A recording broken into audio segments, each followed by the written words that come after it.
7 ഗ്രഹങ്ങൾ ഒരേ രീതിയിൽ മേടൻ രാശിയിൽ നിന്ന്, അതാണ് കലിയുഗത്തിൻ്റെ ആരംഭം. അപ്പോൾ ശ്രീകൃഷ്ണ പരമാത്മാവ് മരിച്ചു. അതായത് ലോകത്തുനിന്ന് അദ്ദേഹം സമാധി എടുത്തു. സമാധി എടുത്തതിന് ശേഷം അന്ന് കലിയുഗം തുടങ്ങിയെന്ന് അപ്പോൾ തന്നെ ബ്രഹ്മാവ് പ്രഖ്യാപിച്ചെന്ന് പറഞ്ഞു.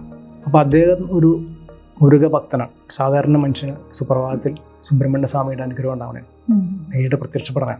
ഈ സപ്താഹ പന്തലിൽ ഭഗവാൻ പ്രത്യക്ഷനായത് കർക്കിടക മാസത്തിൽ നടത്തിയ സപ്താഹ ഭാഗവതി പറയുന്ന ഒരു കാര്യം. മധു സർ, ഇപ്പൊ കലിയുഗമാണല്ലോ. അതെ, കലിയുഗം. ഈ യുഗപ്പിറവിക്ക് ശേഷം ഉള്ള ഒരു കാര്യങ്ങൾ എങ്ങനെയാണ്? ഇപ്പൊ കലിയുഗം എന്ന് പറഞ്ഞാൽ ഇപ്പൊ 4 യുഗങ്ങളാണ് ഉള്ളത്.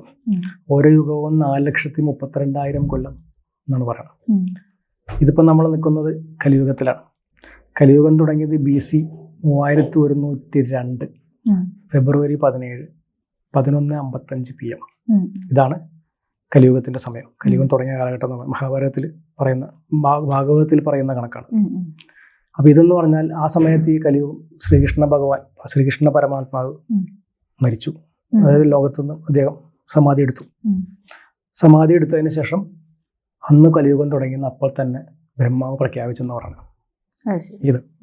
ഇതിന്റെ കാലഘട്ടം എന്ന് പറഞ്ഞാൽ 7 ഗ്രഹങ്ങൾ ഒരേപോലെ മേടൻ രാശിയിൽ നിന്ന്, 7 ഗ്രഹങ്ങൾ, അതായത് സൂര്യൻ, ചന്ദ്രൻ, ചൊവ്വ, ബുധൻ, വ്യാഴം, ശുക്രൻ, ശനി, 7 ഗ്രഹങ്ങൾ ഒരേ രീതിയിൽ മേടൻ രാശിയിൽ നിന്ന്, അതാണ് കലിയുഗത്തിന്റെ ആരംഭം.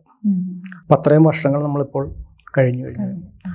4,32,000 കൊല്ലമാണ് കലിയുഗം. ഇതിന്റെ അവസാനത്തിലാണ് കൽക്കി അവതരിക്കുന്നവരാണ്. കൽക്കി, അതായത് ശമ്പലം എന്ന ഗ്രാമത്തിൽ ദേവദത്തം എന്ന കുതിരപ്പുറത്ത് കൽക്കി വരുന്ന പറഞ്ഞത്. ഇപ്പോഴത്തെ കാലഘട്ടത്തിൽ പറഞ്ഞാൽ കുതിരയൊന്നും ആയിരിക്കില്ല, അല്ലെങ്കിൽ വലിയ UFO സംഭവങ്ങളൊക്കെ ആയിരിക്കും വരാൻ പോകുന്നത്, നമുക്കറിയില്ലെന്നാണ്. എന്നാൽ കാലഘട്ടം അനുസരിച്ച് നമ്മൾ ചിന്തിക്കുമ്പോൾ ഇപ്പോൾ ഇത് കലിയുഗമാണ്. പിന്നെ ഇതിനകത്ത് വേറൊരു വേർഷൻ ഇപ്പം ഈ അടുത്ത് വന്നിട്ടുണ്ട്. അതായത് നമ്മൾ ABC ചാനലിലൊക്കെ വളരെ ചിരപരിചിതനായ ശ്രീ രഞ്ജിത്ത് കുമാർ എന്ന് പറഞ്ഞ ഒരാൾ, തൃശ്ശൂർ, അദ്ദേഹത്തിൻ്റെ ഒരു വീഡിയോ ഒരുപാട് വൈറലായിട്ടുണ്ട്. ഏകദേശം ഒരു 3 ലക്ഷം വ്യൂസൊക്കെ വന്ന 10-15 എപ്പിസോഡുകൾ കൂടി ABC മലയാളത്തിലൊക്കെ വന്നിട്ടുണ്ട്. അപ്പോൾ അദ്ദേഹം ഒരു മുരുക ഭക്തനാണ്. സാധാരണ മനുഷ്യന് സുപ്രഭാതത്തിൽ സുബ്രഹ്മണ്യ സ്വാമിയുടെ അനുഗ്രഹം ഉണ്ടാവണേ, നേരിട്ട് പ്രത്യക്ഷപ്പെടാൻ. എൻ്റെ കാര്യങ്ങൾ വരാൻ വേണ്ടിയിട്ട് നീ ചെയ്തോളണം, നിന്റെ കാര്യങ്ങൾ നിങ്ങൾ ചെയ്തോളണം. അദ്ദേഹത്തിന് അരുളപ്പാടുണ്ടാവാൻ, സ്വപ്നത്തിൽ ദർശനങ്ങൾ ഉണ്ടാവും. അതനുസരിച്ച് അദ്ദേഹം മുമ്പോട്ട് പോകുന്നു. സാധാരണ ജോലിക്കാരൻ, അദ്ദേഹം ഒരു KSCBയിലെ ജോലിക്കാരനായിരുന്നു. 28 വയസ്സിൽ അങ്ങേർക്ക് സ്വപ്നം ഉണ്ടാവണം. അദ്ദേഹത്തിന് 30 വയസ്സ് മുതൽ നീ എൻ്റെ കൂടെയാണ്. അത് കഴിഞ്ഞ് തുടർച്ചയായിട്ട് സ്വപ്നങ്ങൾ കാണുന്നു. ഓരോ സ്ഥലത്ത് പോയി കാര്യങ്ങൾ ചെയ്യാൻ, ഇന്ന സ്ഥലത്ത് നിന്ന് മണ്ണെടുത്ത് ഇവിടെ കൊണ്ടിടും. അങ്ങനെ ഓരോ കർമ്മങ്ങൾ ഭഗവാനെ ഏൽപ്പിക്കുന്നു. അപ്പം ആ ഒരു കാര്യം, ഈ കലിയുഗത്തിന് ഉള്ളിൽ ഒരു മുരുകയുഗം എന്നൊരു യുഗം വന്നിരിക്കുന്നു എന്നാണ് പറയുന്നത്. 2010 അദ്ദേഹം പറഞ്ഞത് 2013, ഭഗവാൻ പറഞ്ഞ കാര്യം പറഞ്ഞു, അദ്ദേഹത്തിന് പ്രത്യക്ഷനായിട്ട് പറയാം, സുബ്രഹ്മണ്യ സ്വാമി പറഞ്ഞു കൊടുക്കണേ, 2013 മുതൽ ഒരു യുഗം തുടങ്ങുകയാണെന്ന്. ഈ കലിയുഗത്തിനുള്ളിൽ ഒരു മുരുകയുഗം തുടങ്ങി കഴിഞ്ഞു. അപ്പോൾ അത് തുടങ്ങുമ്പോൾ പ്രകൃതി നിശ്ചലമാണെന്ന് പറഞ്ഞു. അപ്പോൾ 2020 കൃത്യമായിട്ടേക്ക് എത്തിക്കഴിഞ്ഞു. കൊറോണ സമയത്ത് ഭൂമി നിശ്ചലായി. അവിടെ നിന്ന് ഈ പുതിയ യുഗപ്പിറവി എന്നാണ് പറഞ്ഞത്. 2000 വർഷങ്ങളുള്ള യുഗപ്പിറവിയിലേക്ക് ഇപ്പോൾ ലോകം കടക്കുകയാണ്. അപ്പം അതിനുള്ള ചില കർമ്മങ്ങളാണ് അദ്ദേഹത്തിനോട് ചെയ്യിപ്പിക്കുന്നത് ഇപ്പോഴത്തെ. അപ്പം അദ്ദേഹം പറഞ്ഞാൽ ഈ പഴനി ഇപ്പോൾ ലോകത്തിലെ ഏറ്റവും ശക്തമായ എനർജി പോയിന്റ് പഴനിയാണെന്ന് പറഞ്ഞത്. പഴനി സുബ്രഹ്മണ്യ സ്വാമിയുടെ ക്ഷേത്രം, പഴനി മുരുക ക്ഷേത്രം. അതായത് ചൊവ്വ ഗ്രഹത്തിൽ നിന്ന് ഏറ്റവും കൂടുതൽ റേസ് കടക്കുന്നത് പഴനിയിലാണ് പറഞ്ഞത്. അതുകൊണ്ടാണ് ആ ഒരു അമ്പലം അവിടെ പണിയിപ്പിച്ചത്. ഭോഗർ സിദ്ധർ, 18 സിദ്ധന്മാരുണ്ടെന്ന് പറയാം. 18 സിദ്ധന്മാർ, അല്ലെങ്കിൽ ഏറ്റവും പ്രധാനപ്പെട്ട ആളാണ് ഭോഗർ സിദ്ധർ. അപ്പോൾ ഭോഗർ സിദ്ധർ പ്രതിഷ്ഠിച്ച വിഗ്രഹമാണ് പഴനിമലയിലുള്ളത്. അപ്പോൾ അതിൻ്റെ അടിയിൽ വേറൊരു വിഗ്രഹം ഉണ്ടെന്ന് പറഞ്ഞു. അത് ഡാർക്ക് മാറ്റർ ഉള്ള ഏറ്റവും പുതിയ ടെക്നോളജി, നമ്മൾ കണ്ടുപിടിച്ചിട്ടുകൂടില്ല. ഡാർക്ക് മാറ്റർ എന്ന ടെക്നോളജി ഉപയോഗിച്ചിട്ട് ഉണ്ടാക്കുന്ന വിഗ്രഹം അതിൻ്റെ അടിയിൽ മറിഞ്ഞു കിടപ്പുണ്ട്. സമയമാകുമ്പോൾ പുറത്തു വരുന്നവർ. അപ്പം അതിനേക്കുള്ള ഒരു കടത്തിലേക്ക്, അത് ഈ മുരുകയുഗം അവസാനിക്കാറാവുമ്പോഴേക്കും അതിലേക്ക് വരും. അപ്പോൾ അവർ പറഞ്ഞു വെച്ചാൽ, അദ്ദേഹം പറഞ്ഞാൽ ഭാരതം ഏറ്റവും വലിയ ശക്തിയായിട്ട് മാറും എന്നാണ്. അതായത് ഇന്ത്യ, ചൈന, റഷ്യ, ഈ 3 ഒരേ ശക്തിയായിട്ട് വരുന്നവരാണ്. ഏറ്റവും വലിയ ലോകം ഭരിക്കാവുന്ന ഇവരായിരിക്കുന്നവരാണ്. അപ്പം അതിനുള്ള പല കാര്യങ്ങൾ അവർ മുരുകയാഗങ്ങൾ ചെയ്യുന്നു. ഓരോ സ്ഥലത്തു നിന്ന് ഓരോ എനർജി പോയിന്റിൽ പോയിട്ട് അവിടെ നിന്ന് ഇന്ന കാര്യങ്ങൾ ഭഗവാൻ ചെയ്യാൻ പറയുന്നു. അങ്ങനെയുള്ള കാര്യങ്ങൾ ചെയ്ത് ഇതിനെപ്പറ്റി വളരെ കൃത്യമായിട്ടുള്ള ഇൻ്റർവ്യൂവിനകത്ത് വന്നിട്ടുണ്ട്. അദ്ദേഹം വളരെ ഇപ്പോൾ ഓൺലൈനിൽ ഒരുപാട് കാര്യങ്ങൾ ചെയ്യുന്ന, ഇങ്ങനെയുള്ള സുബ്രഹ്മണ്യ സ്വാമിയായിട്ട് ബന്ധപ്പെട്ട പല കാര്യങ്ങൾ ചെയ്യിക്കുന്ന ഒരാളാണ്. അപ്പം അദ്ദേഹത്തിനെ പറ്റി ഒരു പുസ്തകം ഇറങ്ങിയിട്ട്, യുഗപ്പിറവിക്ക് മുമ്പിൽ എന്ന് പറഞ്ഞു. ആ പുസ്തകം ഇറങ്ങിയിട്ട് 1 കൊല്ലമായുള്ളൂ. ഇപ്പൊ തന്നെ അതിന് 16 പതിപ്പായി കഴിഞ്ഞു. അപ്പൊ അതിൽ കൃത്യമായിട്ട് അദ്ദേഹം പറയുന്നുണ്ട് ഇങ്ങനെ കാര്യങ്ങൾ. അപ്പൊ നമ്മൾ കലിയുഗത്തിലേക്ക് വന്നപ്പോഴാണ് ഇതിലേക്ക് വരാൻ കാരണം. ഈ കലിയുഗത്തിന്റെ ഉള്ളിൽ ഒരു ഷിഫ്റ്റ് വരണ്ടെന്ന് പറഞ്ഞു. 2000 വർഷം ഒന്ന് മാറി പോകുന്നുണ്ട്. അത് കഴിഞ്ഞ് വീണ്ടും കലിയുഗത്തിലേക്ക് വരും. ഇത് മുരുക യുഗം എന്നാണ് പറയുന്നത്. അപ്പൊ അങ്ങനെ പല നല്ല കാര്യങ്ങൾ ഭൂമിയിൽ നടക്കാനുള്ള സാധ്യതകളുള്ള ഒരു കാലഘട്ടം കൂടിയാണ്. ഈ കലിയുഗത്തോടനുബന്ധിച്ചായിരിക്കും ഇന്നിപ്പം നടന്നുകൊണ്ടിരിക്കുന്ന സംഭവ പരമ്പരകളൊക്കെ. അതെ, ഒരുപാട് പൊതുവെ മോശമായിട്ട് വരുന്ന ഒരു അവസ്ഥയിലാണ്. അപ്പൊ ഈ കലിയുഗത്തിൽ നമ്മൾ പ്രാർത്ഥനകൾ മാത്രമേ ഉള്ളൂ എന്ന് പറഞ്ഞു. ബാക്കിയുള്ള ഓരോ യുഗങ്ങളിൽ യാഗങ്ങൾ നടത്തുന്നുണ്ട്, ഓരോ യുഗങ്ങൾ ഓരോരോ കാര്യങ്ങൾ പറഞ്ഞിട്ടുണ്ട്. അങ്ങനെ കലിയുഗത്തിൽ പറഞ്ഞിട്ടുള്ള ഭാഗവതത്തിൽ കൃത്യമായിട്ട് പറയുന്നുണ്ട്. കലിയുഗത്തിൽ പറയാൻ നാമജപം എന്ന് പറയണേ. നമ്മൾ ഭഗവാനെ പ്രാർത്ഥിക്കാനാണ് പറഞ്ഞത്, അതൊന്നും ചെയ്യണ്ടെന്ന് പറഞ്ഞത്. അപ്പൊ ഭഗവാനെ പ്രാർത്ഥിച്ചാൽ മാത്രമേ കലിയുഗത്തിൽ നമുക്ക് ഉയർച്ചകൾ ഉണ്ടാവുള്ളൂ, സുഖമായിട്ട് ജീവിക്കാൻ പറ്റുള്ളൂ എന്നാണ് പറയുന്നത്. അപ്പൊ കലിയുഗം എല്ലാം കൊണ്ടും വളരെയധികം പ്രാധാന്യമുള്ളൊരു കാലഘട്ടം കലിയുഗം. അതുപോലെ കലിയുഗത്തിൽ അപ്പം നമുക്ക് ചെയ്യേണ്ട കുറച്ച് ആചാരങ്ങൾ അല്ലെങ്കിൽ റിച്വൽസ്, സാർ പറഞ്ഞ പോലെ പ്രേയർ, അതുപോലെ നാമജപങ്ങൾ, അങ്ങനെയുള്ള കാര്യങ്ങൾ അത് സ്പെസിഫിക് ആയിട്ട് നമുക്ക് പറയാൻ പറ്റും. ദാനധർമാദികൾ എന്ന് പറഞ്ഞത്, ദാനധർമാദികൾ. പിന്നെ നമ്മൾ ഹിന്ദുക്കളുടെ ഇതനുസരിച്ച് പറയുകയാണെങ്കിൽ സഹസ്രനാമ മന്ത്രം ചൊല്ലാൻ പറ്റുമെങ്കിൽ ചൊല്ലാം, അല്ലെങ്കിൽ കേൾക്കാം. പിന്നെ ഭഗവാന്റെ നാമങ്ങൾ ഉച്ചരിക്കാം. പിന്നെ ഭാഗവതം കൃത്യമായിട്ട് പറയാം. ഭാഗവത സപ്താഹങ്ങളൊക്കെ ഉണ്ടല്ലോ, സപ്താഹങ്ങളിലൊക്കെ പങ്കെടുക്കുക, ഭഗവാന്റെ അടുത്ത് നിൽക്കുക. സാധാരണ സപ്താഹങ്ങൾ നടത്തുന്ന 2 മാസങ്ങളിലാണ്.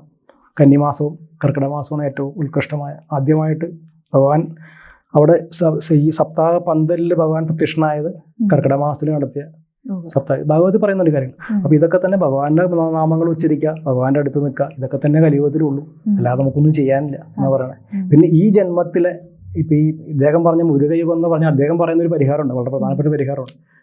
അതായത് ഒരു മന്ത്രം നമ്മൾ കാലത്തെ 9 പ്രാവശ്യം സുബ്രഹ്മണ്യ സ്വാമിയുടെ ചിത്രത്തിന് മുമ്പിലും ചൊല്ലാനാണ് പറഞ്ഞത്. ഓം ശരവണ ഭവായ നമ. ഇതാണ് യുഗത്തിലെ മന്ത്രം എന്ന് പറയുന്നത്.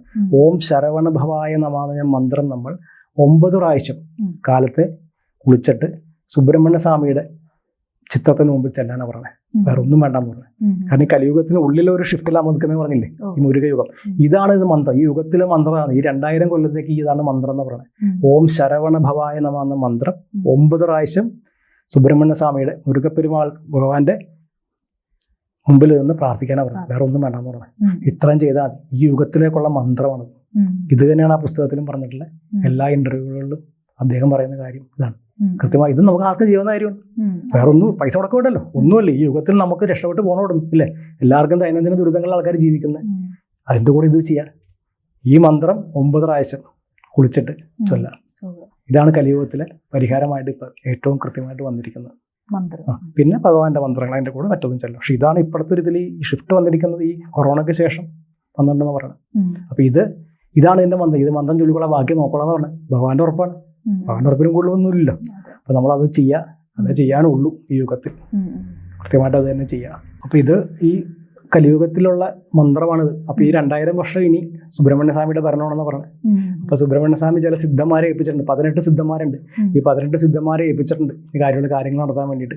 അപ്പൊ അതിനുള്ളൊരു പാതയിലാണ് ഈ ലോകം പോകുന്നത്. ഭാരതം വിശ്വഗുരു എന്ന് പറഞ്ഞ ഇതിലേക്ക് വരും എന്ന് പറഞ്ഞു. ഏറ്റവും കൂടുതൽ ഉയർത്തി വരാൻ പോണത് നമ്മുടെ രാജ്യമാണ്. അപ്പൊ നമുക്കും അതിന്റെ ഒരു പങ്കാളിയായിട്ട് നിൽക്കാം. ഈ മന്ത്രം എല്ലാവരും ജപിക്കുക. ഓം ശരവണ ഭവായ നമ മറക്കരുത്. 9 പ്രാവശ്യം ജപിക്കുക.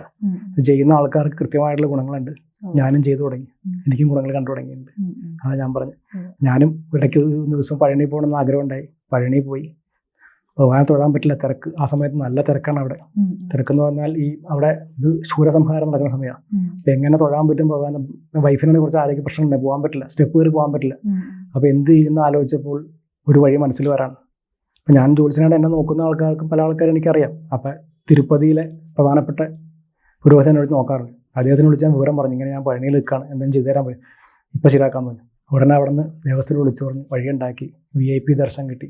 തൊഴുതിറങ്ങി. വിഞ്ചിൽ കയറിപ്പോയി, മുകളിൽ പോയി ഭഗവാനെ കണ്ട് ഇത്ര അടുത്തും തൊഴുത് ഇറങ്ങി. ഉടനെ ഇറങ്ങി എനിക്കൊരു തോന്നലാണ്, മുടി മുറിക്കണം. ഉടനെ അവിടെ നിന്ന് അപ്പം തന്നെ പോയി മുടിയും മുറിച്ചു. അപ്പം അന്ന് പോലെ ഞാനും ഈ ഇതിലേക്ക് വന്നുകൊണ്ടിരിക്കുകയാണ്. ഭഗവാൻ എല്ലാവരും അടുപ്പിച്ചുകൊണ്ടിരിക്കുകയാണ്. ഒരിക്കലും മറക്കരുത്. ഓം ശരവണ ഭവായ മമ മന്ത്രം 9 പ്രാവശ്യം. ഇനി 2000 കൊല്ലം ഇതേ ഉള്ളൂ. ഇത് ചെല്ലിയാൽ മതി, വേറെ ഒന്നും വേണ്ടെന്ന് പറയുന്നത്. അപ്പം നമുക്ക് എല്ലാവർക്കും അതിൻ്റെ കൂടെ ഒരു ഭാഗവാക്കാക്കാം.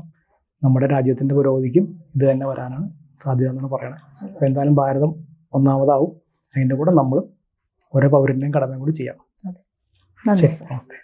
ജ്യോതിഷമോ വാസ്തുവോ പൂജയോ നിങ്ങൾക്ക് ആവശ്യമുണ്ടോ? താഴെ കാണുന്ന നമ്പറിൽ വാട്സപ്പ് ചെയ്യൂ. നിങ്ങൾ ചെയ്യേണ്ടത് ഇത്രമാത്രം. താഴെ കാണുന്ന നമ്പർ നിങ്ങളുടെ മൊബൈലിൽ സേവ് ചെയ്യൂ. അതിനുശേഷം ഞങ്ങളുടെ നമ്പറിലേക്ക് വാട്സപ്പിലേക്ക് ഹായ് അയയ്ക്കൂ. ജ്യോതിഷ സംബന്ധമായ എല്ലാ ആവശ്യങ്ങൾക്കും ABC മലയാളം നിങ്ങളോടൊപ്പമുണ്ട്. സമ്പൂർണ്ണ ജാതകം, സാധാരണ ജാതകമല്ല, സമ്പൂർണ്ണ ജാതകം.